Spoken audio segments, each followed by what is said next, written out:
የኢትዮጵያ የፖለቲካ ፓርቲዎች የጋራ ምክር ቤት የሀገሪቱ የምርጫ ስርዓት ከቀጣዩ ምርጫ በፊት እንዲቀየር በይፋ ለመንግስት ጥያቄ ያቀረበ። በቅድሚያ የምናቀርብላችሁ ዘገባችን ነው።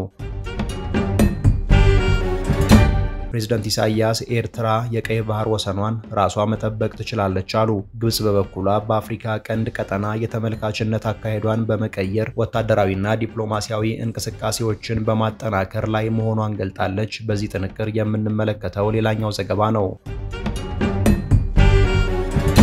ጤና ይስጥልኝ። ከዋዜማ ዕለታዊ ዜናዎች ጋር አብራችሁን ቆዩ። ኢዮብ ተስፋዬ ነኝ። ከዘንድሮ አገር አቀፍ ምርጫ በፊት የምርጫ ስርዓቱ እንዲቀየር በይፋ ጥያቄ ቀረበ። የኢትዮጵያ የፖለቲካ ፓርቲዎች የጋራ ምክር ቤት 7ኛው አገር አቀፍ ምርጫ ከመካሄዱ በፊት የህገ መንግስት ማሻሻያ በማድረግ የአብላጫ ድምጽ የምርጫ ስርዓትን የሚከተለው የሀገሪቱ የምርጫ ስርዓት እንዲቀየር ጥያቄ ማቅረቡን ዋዜማ ሰምታለች። የኢትዮጵያ የፖለቲካ ፓርቲዎች የጋራ ምክር ቤት ከቀጣዩ ጠቅላላ ምርጫ በፊት በምርጫ ስርዓት ህጉ ምርጫ ቦርድ ባዘጋጀው የምርጫ ጊዜ ሰሌዳና ሌሎች ጉዳዮች ላይ ማሻሻያ እንዲደረግ መንግስት ጥያቄ አቅርቧል። የፖለቲካ ፓርቲዎች የጋራ ምክር ቤት ይህንኑ ጥያቄ በጽሁፍ ያቀረበው ለብሔራዊ ምርጫ ቦርድና ለጠቅላይ ሚኒስትር ጽህፈት ቤት ነው። ጥያቄው ለተጠቀሱት የመንግስት አካላት የቀረበው ጥቅምት 25 2018 ዓ.ም መሆኑን ዋዜማ ከፓርቲዎቹ የጋራ ምክር ቤት ደብዳቤ ላይ ተመልክታለች። የፖለቲካ ፓርቲዎች አንስተዋቸዋል ተብለው በጋራ ምክር ቤቱ በኩል ለመንግስት የቀረቡት ጥያቄዎች የምርጫ ስርዓት ለውጥ፣ የእጩ ተመራጮች የድጋፍ ፊርማ ማሰባሰብ ሂደት፣ ፓርቲዎች ከመንግስት የሚያገኙት የገንዘብ ድጋፍና የምርጫ ጊዜ ሰሌዳው በቂና አመቺ ጊዜ ቀመር ያለው እንዲሆን የሚሉት መሆናቸውን የጋራ ምክር ቤቱ ደብዳቤ ያስረዳል። የፓርቲዎቹ የጋራ ምክር ቤት እነዚህን ጥያቄዎች ያቀረበው ምርጫ ቦርድ 7ኛውን አገር አቀፍ ምርጫ ግንቦት 24 2018 ዓ.ም ለማካሄድ ጊዜያዊ ሰሌዳ ካወጣ ከቀናት በኋላ ነው። ህገ መንግስቱ ከጸደቀበት ከ1987 ዓ.ም ጀምሮ አገሪቱ ውስጥ ተጠቀመበት የቆየችው የአብላጫ ድምጽ የምርጫ ስርዓት በርካታ ውስንነቶች እንዳሉበት የጠቆመው የፓርቲዎቹ የጋራ ምክር ቤት ከነዚህ ውስንነቶች መካከል የመራጮች ድምጽ መባከንና ተፎካካሪ ፓርቲዎች በምርጫ የማሸነፍ እድል እንዳይኖራቸው ማድረጉ ተጠቃሽ ናቸው ተብሏል። ቀጣዩ ሀገር አቀፍ ምርጫ ነፃ፣ ፍትሃዊ፣ ሰላማዊና ቅቡልነት ያለው እንዲሆን የህገ መንግስት ማሻሻያ በማድረግ የአብላጫ ድምጽ ምርጫ ስርዓቱ እንዲቀየር አባል ፓርቲዎች መጠየቃቸውን ምክር ቤቱ በደብዳቤው ላይ አስረድቷል። የአብላጫ ድምጽ የምርጫ ስርዓት እንደ ኢትዮጵያ ባሉ የፖለቲካ፣ የቋንቋ፣ የሃይማኖትና ባህል ብዝሃነት ባላቸው አገራት የተለያየ የፖለቲካ ፕሮግራምና ማህበራዊ መሰረት ያላቸው የፖለቲካ ፓርቲዎች በፌደራል እና በክልል ምክር ቤቶች ውክልና እንዲያገኙ እድል እንደማይፈጠር ምክር ቤቱ ገልጧል። ባለፉት 6 ጠቅላላ አገራዊ ምርጫዎች ተቃዋሚ ፓርቲዎች በህዝብ ተወካዮች ምክር ቤትና በክልል ምክር ቤቶች ወንበር እንዳያገኙ ካደረጉ በርካታ ምክንያቶች መካከል አንዱ የአብላጫ ድምጽ ምርጫ ስርዓቱ መሆኑንም ምክር ቤቱ በዚሁ ደብዳቤው ላይ ጠቅሷል። የአብላጫ ድምጽ የምርጫ ስርዓት ወደ ተመጣጣኝ የምርጫ ስርዓት እንዲለወጥ ከረጅም ጊዜ ጀምሮ የፖለቲካ ፓርቲዎች ጥያቄ ሲያነሱ እንደቆዩ በደብዳቤው ተገልጧል። ከ6ኛው ጠቅላላ ምርጫ በፊት ጠቅላይ ሚኒስትር አብይ አህመድና የብሔራዊ ምርጫ ቦርድ ኃላፊዎች በተገኙበት አንድ መድረክ ላይ የምርጫ ስርዓቱን አስመልክቶ በተደረገ ውይይት የአገሪቱ የምርጫ ስርዓት አብላጫ ወደ ተመጣጣኝ የምርጫ ስርዓት መለወጥ እንዳለበት መግባባት ላይ ተደርሶ እንደነበር ምክር ቤቱ አስታውሷል። ምክር ቤቱ በተለያዩ ምክንያቶች ሳይለወጥ ቀርቷል የተባለው የምርጫ ስርዓት ለ7ኛው አገር አቀፍ ምርጫ በህገ መንግስት ማሻሻያ እንዲለወጥ አቋም መያዙን ጠቅሷል። ኢትዮጵያ የአብላጫ ድምጽ የምርጫ ስርዓት እንደምትከተል በህገ መንግስቱ አንቀጽ 54 ንዑስ አንቀጽ 2 ላይ ተደንግጓል። በዚህም ሳቢያ ኢትዮጵያ የምርጫ ስርዓቷን በህገ መንግስቷ መደንገግ አልነበረባትም የሚል ትችት ሲቀርብ እንደቆየ የሚታወቅ ነው። ይህ ትችት የሚቀርበው ለህገ መንግስት ማሻሻያ በራሱ በህገ መንግስቱ ላይ የተደነገጉ መስፈርቶች ጠበቅ ያሉ በመሆናቸው ነው። ፓርቲዎች በጋራ ምክር ቤቱ በኩል ያቀረቡት ሁለተኛው ጥያቄ ብሔራዊ ምርጫ ቦርድ ይፋ ያደረገውን ረቂቅ የምርጫ የጊዜ ሰሌዳ የተመለከተ ነው። የጊዜ ሰሌዳ የምርጫ ወሳኝ ጉዳይ መሆኑን የጠቆመው ምክር ቤቱ የጊዜ ሰሌዳ ለመራጮችና እጩዎች ምዝገባ ጥምረት መፍጠር ለሚሹ የፖለቲካ ፓርቲዎችና ለምርጫ ቅስቀሳ በቂና አመቺ ጊዜ ቀመር ሊኖረው እንደሚገባ ገልጧል። ይህንኑ መሰረት በማድረግም የቀጣዩን ምርጫ የጊዜ ሰሌዳ የፖለቲካ ፓርቲዎች የቅድመ ምርጫ ስራዎችን በተሳካ ሁኔታ ማከናወን ይችሉ ዘንድ በቂ ጊዜ መስጠት በሚያስችል መልኩ እንዲዘጋጅ ምክር ቤቱ በዚሁ ደብዳቤው ጠይቋል። በተለይም የጊዜ ሰሌዳውን ማሻሻል ለ7ኛው ጠቅላላ ምርጫ የፖለቲካ ፓርቲዎች ጥምረቶች ግንኙነቶችን እንዲፈጥሩ ሰፊ ዕድል ይሰጣቸዋል በማለት የጊዜ ሰሌዳ ለውጡን አስፈላጊነት ምክር ቤቱ አስረድቷል። ምርጫ ቦርድ ይህንን ሁኔታ ታሳቢ በማድረግ የጥምረት መመስረቻ የጊዜ ሰሌዳ የሚሻሻልበትን ሁኔታ እንዲፈጥር የጋራ ምክር ቤቱ ጠይቋል።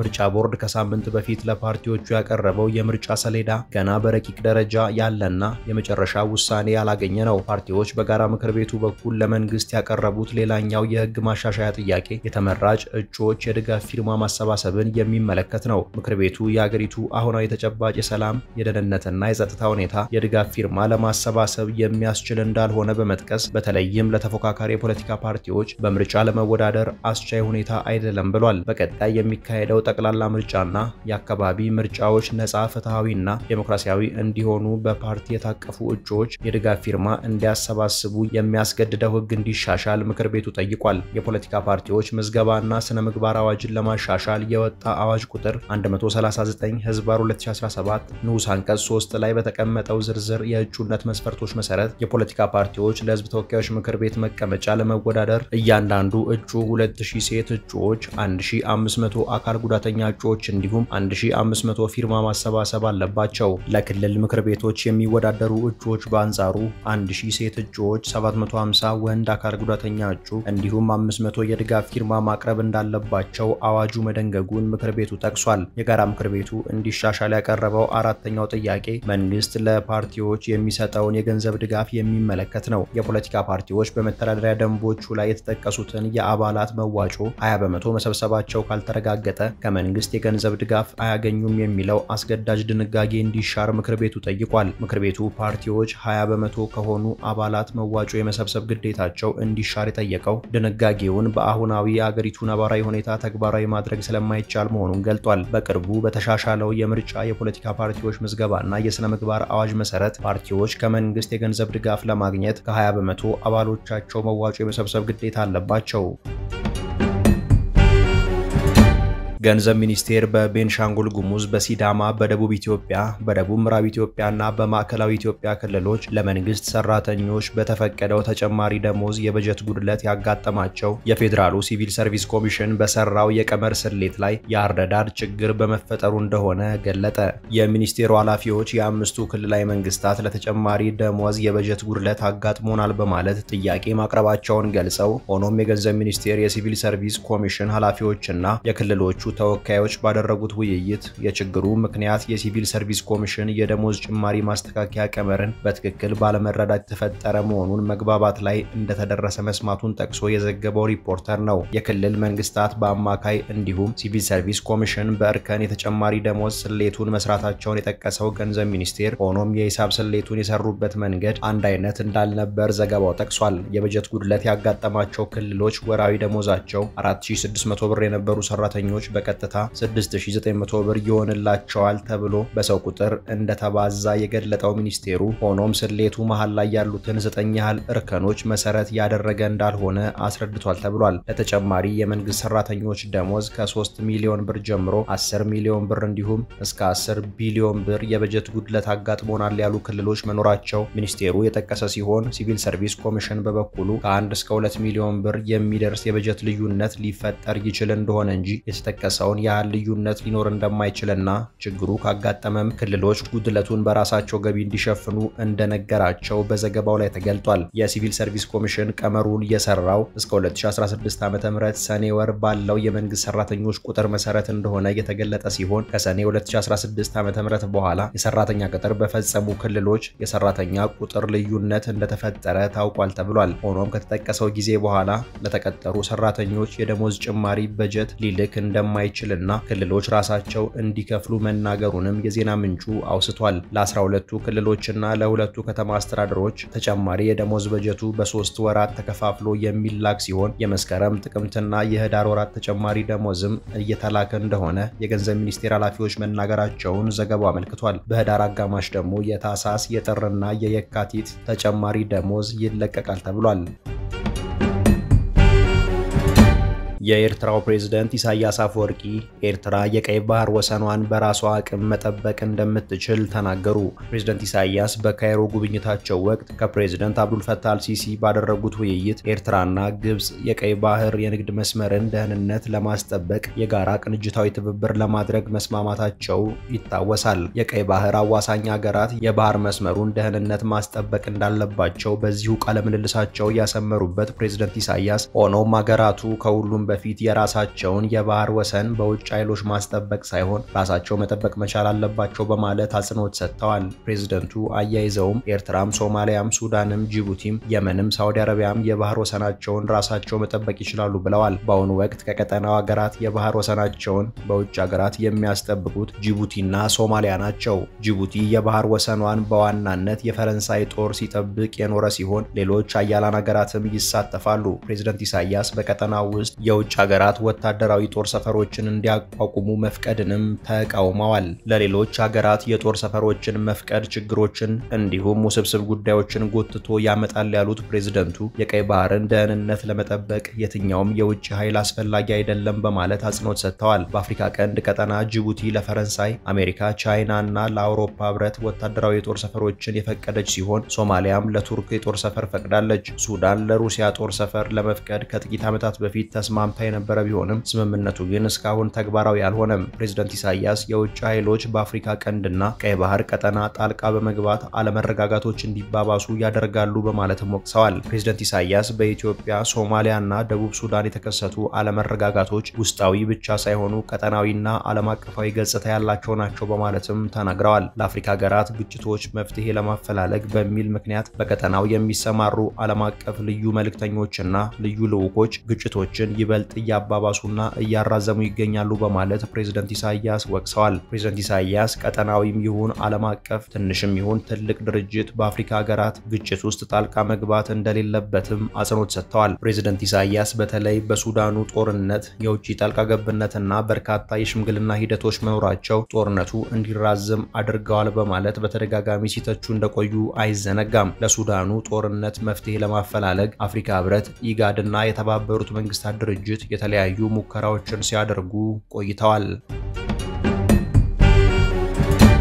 ግብጽ ከእንግዲህ በአፍሪካ ቀንድ ቀጠና ላይ የሚካሄዱ ሁነቶች የሩቅ ተመልካች የምትሆንበትና ከቀጠናው ጋር ላላት ግንኙነት በተለምዷዊ ዲፕሎማሲያዊ ዘዴዎች ብቻ የምትቀጥልበት ሁኔታ ማክተሙን ገለጠች። ግብጽ በናይል ወንዝና ቀይ ባህር ላይ ያሏትን ስትራቴጂካዊ ጥቅሞች ለማስጠበቅ በአፍሪካ ቀንድ ቀጠና ወቅታዊና ዲፕሎማሲያዊ እንቅስቃሴዎችን እያጠናከረች መሆኗንም ማስታውቃለች። ግብጽ በአፍሪካ ቀንድ ቀጠና ታሪካዊ ሚናዋን እንደገና ለማጠናከር ወታደራዊና ዲፕሎማሲያዊ እንቅስቃሴዎችን በማድረግ ላይ ያለችው ቀጠናዊ ስጋቶችን ለመግታትና በናይል ወንዝ ተፋሰስ እንዲሁም በቀይ ባህር አካባቢ ስትራቴጂካዊ ጥቅሞቿን ለማስጠበቅ መሆኑን የገለጡት የሀገሪቱ የውጭ ጉዳይ ሚኒስትር ባድር አብደላቲ ናቸው። አብደላቲ ይህን የግብጽን አካሄድ የገለጡት ኒውስ 24 በተሰኘው የደቡብ አፍሪካ ታዋቂ ድረገጽ ላይ በዚህ ሳምንት ባሳተሙት አንድ አተታ ላይ ነው። አብደላቲ በዚህ አተታቸው ግብጽ ከቅርብ ጊዜ ወዲህ በአፍሪካ ቀንድ ቀጠና ውስጥ እንደገና አጠናክራ የጀመረችው የዲፕሎማሲና ወታደራዊ እንቅስቃሴ በቀጠናው ወረራን ለመቀልበስ የቀየሰችውና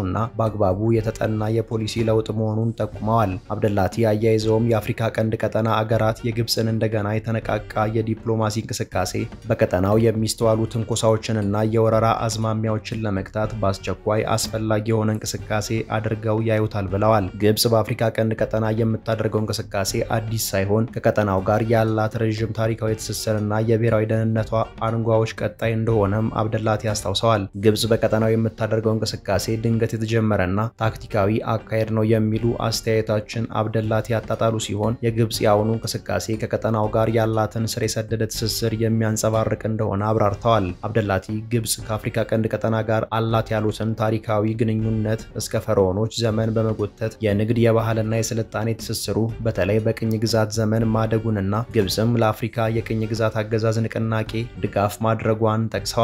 አብደላቲ ግብጽ በተለይ ባለፉት 2 ዓመታት በአፍሪካ ቀንድ ያደረገቻቸው አገሮቻቸው ወታደራዊና ዲፕሎማሲያዊ እንቅስቃሴዎች ትኩረት እንደሳቡ የገለጹ ሲሆን በሶማሊያው አልሸባብና በየመን ሁቲ ኃይሎች መካከል ያለው ቅንጅት ከፍተኛ አደጋ የሚደቅንና ቀጠናዊ የጸጥታ ስጋቶችን በይበልጥ የሚያወሳስብ ነው ብለዋል። ግብጽ የአፍሪካ ቀንድና የብሔራዊ ደህንነቷ ሁለት ምሰሶዎች በሆኑ ቀይ ባህርና የናይል ወንዝ ተፋሰስ መሃል ላይ የምታገናኝ እንደሆነች የገለጹት አብደላቲ ይህም ግብጽ በአፍሪካ ቀንድ ቀጠና ከቅርብ ጊዜ ወዲህ እያደረገችው ላለችው የዲፕሎማሲ እንቅስቃሴ በቂ አመክንዮ መሆኑን አስረድተዋል። አብደላቲ በዚሁ ሀተታቸው በአፍሪካ ቀንድ የሚታየውን አለመረጋጋት በቀይ ባህር ላይ ከሚከሰቱ የጸጥታ ችግሮች ጋር አያይዘውታል። የየመን ሁቲ ኃይሎች በቀይ ባህር ላይ በሚጓዙ መርከቦች ላይ ሲፈጽሟቸው የቆዩ ጥቃቶች ቀይ ባህርን ወታደራዊ መናኸሪያ እንዳደረጉትና በአፍሪካ ቀንድ ቀጠና ላይ የተጋረጡትን የደህንነት ጸጥታና መረጋጋት ስጋቶች እንዳሳሰቧቸው የግብፁ የውጭ ጉዳይ ሚኒስትር ገልጸዋል። አብደላቲ የአፍሪካ ቀንድ ቀጠና አለመረጋጋት የጀመረው ሶማሊያ ስትፈራርስ መሆኑን በመጥቀስም ሶማሊያ መፈራረሷን ተከትሎ ጎረቤት ሀገራት በአገሪቱ ውስጥ በወታደራዊ ኃይል ጣልቃ እንዲገቡና ጽንፈኛ ቡድኖች እንዲፈጠሩ ምክንያት መሆኑን ጠቅሰዋል። አንዳንድ የቀጠናው ሀገራት የውጭ ስጋቶችንና ጠላቶችን በመፍጠር እንዲሁም ከተስፋፊነት ፖሊሲያቸው በሚመነጭ ግጭቶችን የማባባስ አካሄድ ነባር የውስጥ ችግሮቻቸውን ወደ ቀጠናው እያጋቡ ይገኛሉ በማለት አብደላቲ ከሰዋል። አብደላቲ የውስጥ ችግሮቻቸውን ወደ ቀጠናው ያጋባሉ ያሏቸውን ሀገራት በስም ባይጠቅሱም ከቅርብ ጊዜ ወዲህ አንዳንድ የባህር በር የሌላቸው ሀገራት በቀይ ባህር ዳርቻ ላይ የባህር በር ለማግኘት በያዙት ግብ የተነሳ በቀጠናው አገራት ሉዓላዊነትና የግዛት አንድነት ላይ ስጋት በመፍጠር የቀጠናዊ አለመረጋጋት ምንጭ እየሆኑ ይገኛሉ ብለዋል። ግብጽ፣ ኤርትራ፣ ሱዳንና እስከተወሰነ ጊዜ ድረስም ሶማሊያ ኢትዮጵያ በቀይ ባህር ላይ የባህር በር ለማግኘት በሚል የግዛት ተስፋፊነት ፖሊሲ እየተከተለችና ግጭት ለመፈብረክ እየሞከረች ነው በማለት ሲከሱ እንደቆዩ የሚታወቅ ነው። ሚኒስትሩ በሶማሊያ ጥያቄ መሰረት ግብጽ በሶማሊያ በተሰማራው የአፍሪካ ህብረት የሰላም ተልዕኮ ስር ወታደሮቿን ለማሳተፍ መወሰኗ በቀጠናው ዲፕሎማሲያዊና ወታደራዊ እንቅስቃሴዋን ለማጎልበት መወሰኗን የሚያረጋግጥ እንደሆነ ለአብነት ጠቅሰዋል። ግብጽ ከ30 ዓመታት ወዲህ በአፍሪካዊ ድርጅት የሰላም ተልዕኮ ውስጥ ወታደሮቿን አፍሪካ ውስጥ ስታሰማራ የሶማሊያው ተልዕኮ የመጀመሪያው ነው የሚሆነው። የግብጽ ወታደሮች በህብረቱ ተልዕኮ ስር የሚሰማሩት ኢርሸበሌ ግዛት ውስጥ መሆኑን የሶማሊያው ፕሬዝዳንት ሐሰን ሙሐመድ ሰሞኑን ወደ ግብጽ ባቀኑበት ወቅት መግለጣቸው የሚታወስ ነው። ግብጽ ከሶማሊያ ጋር ብቻ ሳይሆን ከጅቡቲ፣ ኤርትራና ኬንያ ጋር ጭምር በኤነርጂ በመሰረተ ልማትና በትምህርት ዘርፎች ትብብር እንደፈጠረች የጠቀሱት አብደላቲ ይህም ግብጽ ከጣልቃ ገብነት ይልቅ ቀጠናዊ አለመረጋጋትን ለመፍጠር የአጋርነት ፖሊሲ እንደምትከተል ያሳያል ብለዋል። ግብጽ በአፍሪካ ቀንድ ቀጠና መረጋጋትን ለማስፈን ከቀጠናው አገራት ጋር ዘርፈ ብዙ ስትራቴጂካዊ አጋርነቶችን መመስረት እንደምትቀጥልና በቀጠናውና በቀይ ባህር ላይ ግንባር ቀደም ተዋናይ እንደምትሆን አብደላቲ ጠቁመዋል።